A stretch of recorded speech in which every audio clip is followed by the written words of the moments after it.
Hi, I'm Dr. Jonathan Craighead. This is a short video about hip replacement surgery in an outpatient setting. One of the important things during this process is that you identify a family member or friend that will be your support system and coach. This person will come with you on the day of surgery and take you home. They'll also stay with you for a few days afterwards to make sure you're doing okay. We would ask that you have that individual watch this video with you. The most common reason for hip replacement surgery is pain due to severe arthritis. In a normal joint, there's cartilage or cushion that keeps the joint from rubbing bone on bone and prevents pain. In arthritis, that cushion or cartilage is gone. When you have that bone on bone, you then develop pain and stiffness in the joint. You can see on this x-ray of a normal hip that there's space between the ball and socket.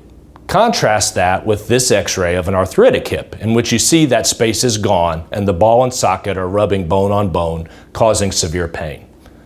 Now look at this x-ray of a hip after replacement where the ball and socket have been restored and we once again have normal joint alignment. The surgery itself takes about an hour. We do an anterior approach, which is beneficial because we're able to go between the muscles instead of cutting the muscles, which was done during a traditional approach. This typically leads to a quicker recovery and less pain afterwards. During the surgery, we make a small incision over the front of the hip. What we actually do is we remove your arthritic ball, and then on your thigh bone, we have this metal prosthesis that goes down inside the thigh bone. There's a new ball that we attach to that. On the socket, we remount your socket and place a metal shell in there with a plastic liner. So now, instead of bone on bone, you have a new ball and socket, and it gets rid of the arthritic pain. It's important to have reasonable expectations. While the arthritis pain is immediately gone, you still have soft tissues that can get inflamed and cause some soreness. It is normal to have some swelling and soreness for several weeks after the surgery. This procedure will not make you 18 again, but it should relieve your arthritic pain. If you're allergic to any metal, nickel, or jewelry, we would ask that you contact us immediately so we can make sure that we get the right prosthesis for you. The risk of hip replacement surgery is low. The risk of infection in healthy individuals is less than 1%, and we will give you IV antibiotics during the procedure to help reduce your risk of infection. The risk of blood clots is also less than 1%.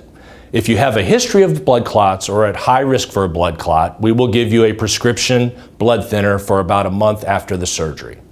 If you do not have any history of blood clots, we will ask that you take a baby aspirin twice a day for about 40 days. The risk of nerve damage down in your foot or ankle is less than 1%. About 15% of the people will get a little numbness near the scar. Typically this resolves, but sometimes it's permanent. It doesn't usually bother people, but we do like for you to know about it ahead of time.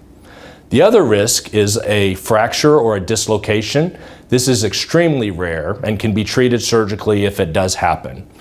Another risk with hip replacement surgery is the risk of a leg length discrepancy. We take x-rays during the procedure to try and ensure that your legs are exactly the same length. Occasionally people have scoliosis or one shin bone longer than another, which can cause a slight leg length discrepancy. This usually can be treated with a small shoe lift if necessary. The risk of this happening is very low. In preparation for the hip replacement, there are a few things you need to do to get the house ready. We would ask that you remove any clutter, loose throw rugs, or cords that you could potentially trip on.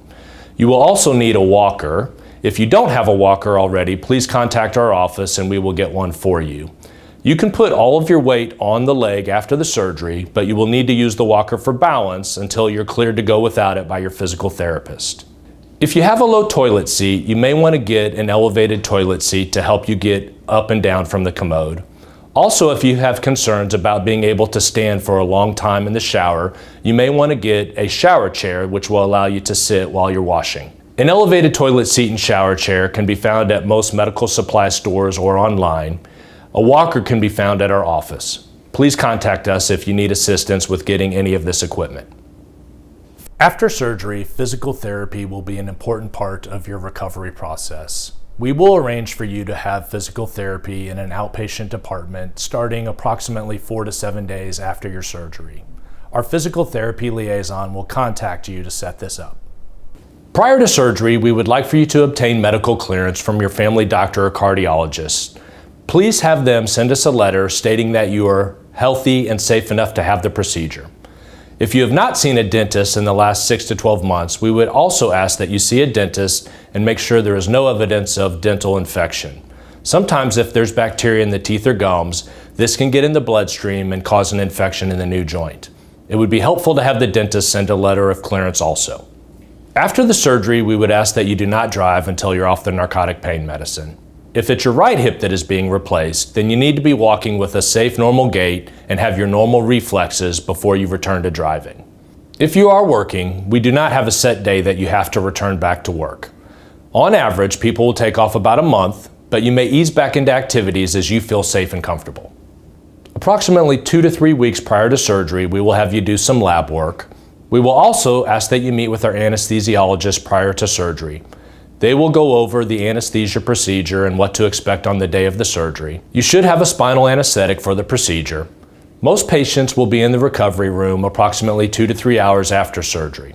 We'll make sure that you're stable, that you're walking well, and that your pain is well controlled before we let you leave. It's important to have reasonable expectations for your hip replacement surgery. While the surgery does immediately get rid of the arthritis, it is normal to have some swelling and some discomfort afterwards. Your pain medication should control your pain, and we'll make sure to send medicine in for you to the pharmacy of your choice prior to the surgery. The surgery does not make you 18 again. It is possible to still have some soreness in the soft tissues. Even though the arthritis is gone, you still have tendons and bursa which can occasionally become inflamed. We will be sending you additional videos shortly before your surgery and the day after your surgery that we would like for you to watch. Once again, it's important to us that you feel safe and comfortable throughout this process. If you have any additional questions or needs, please do not hesitate to contact us.